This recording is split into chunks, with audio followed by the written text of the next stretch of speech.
Tubuh adalah bagian penting sebab tubuh dipakai Tuhan sebagai tempat rohnya berdiam. Ketika firman Tuhan mengatakan tubuhmu adalah bait Roh Kudus, maka itu artinya tubuh kita adalah milik Allah. Tubuh kita menjadi milik Allah karena sudah dibeli oleh Kristus. Inilah prinsip hidup yang kita harus pegang dalam menjalani hidupmu sehari-hari. Status kita bukan lagi seperti dahulu yang bebas untuk berbuat dosa. Status kita sekarang adalah sudah dibeli oleh Kristus. Dirimu bukan milikmu sendiri lagi tetapi milik Kristus. Sebab kita bukan lagi sebagai orang yang tidak punya Tuhan. Kita telah dimiliki oleh Kristus. Artinya adalah diri kita bukan milik kita lagi. Kita sudah menjadi milik Tuhan. Karena itu marilah jaga tubuh kita agar Allah berkenan berdiam di dalamnya. Hal ini jelas mengindikasikan bahwa kita tidak berhak lagi menggunakan bait Roh Kudus ini untuk kepentingan apapun selain untuk kepentingan Tuhan. Kepentingan Tuhan adalah Tuhan dapat menampilkan dirinya di dunia dengan menggunakan tubuh kita ini. Ini bukan sesuatu yang sederhana dan mudah sebab masih banyak orang Kristen yang masih tidak menyadari bahwa hidupnya sepenuhnya sudah dimiliki oleh Tuhan sehingga hal ini mengakibatkan nyaris tidak ada orang yang menggunakan seluruh gerak hidupnya, dalam hal ini seluruh tubuhnya menjadi alat peraga Tuhan untuk menampilkan karakter-karakter anak-anak kerajaan surga yang serupa dan segambar dengannya. Menjadi bait Roh Kudus artinya tubuh menjadi tempat atau alat Tuhan di mana seseorang selalu memberi diri setiap saat dipimpin oleh Roh Kudus guna memperagakan kehidupan pribadi Yesus.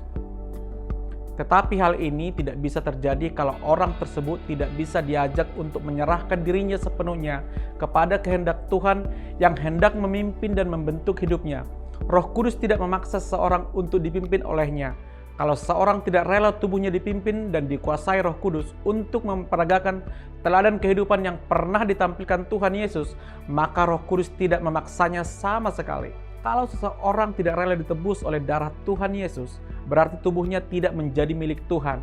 Ini berarti ia masih memiliki dirinya sendiri. Sebenarnya dengan sikap seperti ini, ia telah memberontak terhadap Tuhan. Tuhan yang menciptakan manusia, Tuhan juga yang berhak mengambil kembali apa yang dimilikinya.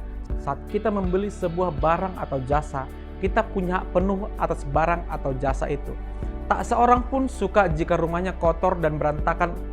Itulah sebabnya kita berusaha menjaga kebersihan rumah setiap hari, mulai dari menyapu, mengepel, merapikan dan sebagainya, supaya rumah selalu dalam keadaan bersih, rapi dan terawat baik. Jika ada orang yang dengan sengaja mengotori rumah kita, tanpa segan kita pasti akan menegurnya. Tubuh kita milik Tuhan, muliakanlah Tuhan dengan tubuh kita. Segala sesuatu yang kita miliki dan kita pakai saat ini berasal dari Tuhan. Jadilah pengelola yang benar, dengan demikian segala sesuatu yang kita gunakan saat ini, termasuk tubuh kita, memuliakan Tuhan dan mendatangkan sukacita bagi orang-orang yang merasakan dampak pikiran, perbuatan dan ucapan kita. Atau, tidak tahukah kamu bahwa tubuhmu adalah bait Roh Kudus yang diam di dalam kamu, Roh Kudus yang kamu peroleh dari Allah, dan bahwa kamu bukan milik kamu sendiri. 1 Korintus 6 ayat 19. Tuhan Yesus memberkati.